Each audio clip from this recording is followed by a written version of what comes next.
Hi guys! Panibagong araw ng buhay namin dito sa Israel. Tara, samahan niyo ako. Magluluto nga pala ako mga guys ng gamba memule, pati ng zucchini. Yun yung bell pepper na may palaman sa loob ng mga ricados. Natutunan ko ang pagluto nito dito sa Israel. Actually guys, karamihan sa mga gulay, pwede natin gawing memule. Nahugasan ko na pala yung mga gulay na yan guys. Let's start!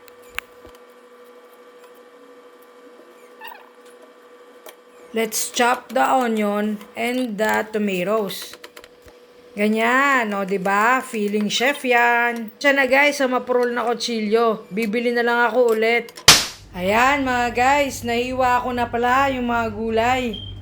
Ayan nga pala yung complete na mga ingredients na ginamit ko. Sinalang ko na rin pala yung paglulutuan ko, pati yung beef. Ayan, with kamatis na rin and sibuyas.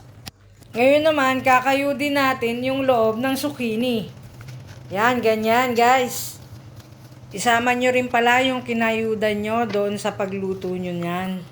Yung bell pepper naman, hiwaan nyo lang ng ganyan mga guys. O, nakita nyo, di ba?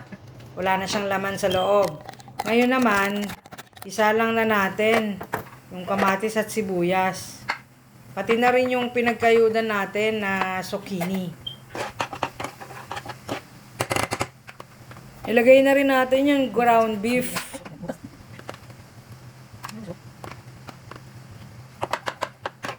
Ayan, ganyan.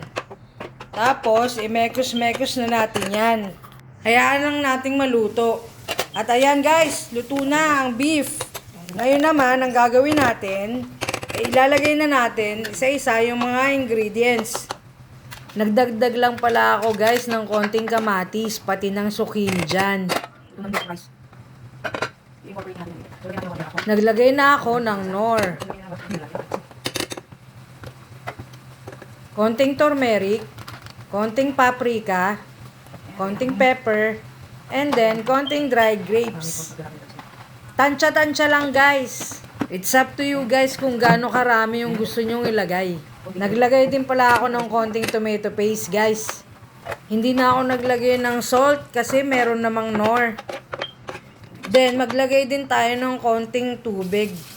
Ayan guys, imekos-mekos na natin yan. Ayan guys, pwede na nating takpan. And then wait to boil. Wow! Ayan guys, ngayon tikman na natin yan para ma-adjust natin yung lasa. Okay na guys, masarap na siya. So ngayon, ilalagay na natin yung rice. Ganyan. Konti lang ang ilagay natin para naman mangibabaw pa din yung beef. And then, mekos-mekos na natin yan, guys. And then, takpan ulit natin. Okay na yan, guys.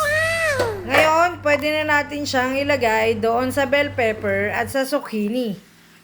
I'm trying my best, guys, na matutong magluto. Kaya napaka-thankful ko kasi natuto din ako ng mga ganyang klaseng skills dito. Chawat! Alam nyo guys, marami din akong natutunan dito sa Israel. Kaya I'm forever grateful, Israel. Maraming salamat. Thank you sa opportunity na binigay nyo sa aming mga Pilipino.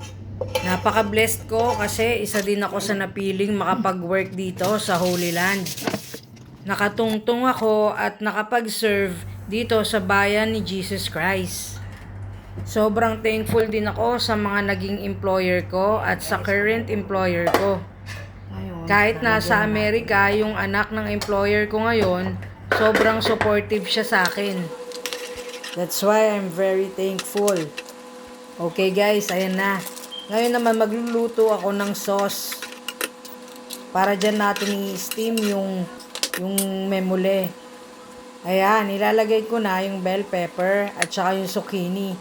And then wait to boil na lang din. 1, 2, 3. Wow. Ayan mga guys, luto na. Pwede na siyang iserve. Ngayon, ayusin muna natin si Inang doon sa mesa.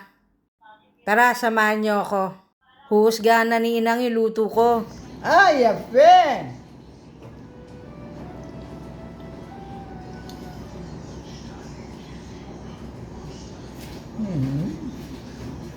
Pasado naman kay Inang Hurado. Thank you for watching guys. Paalam!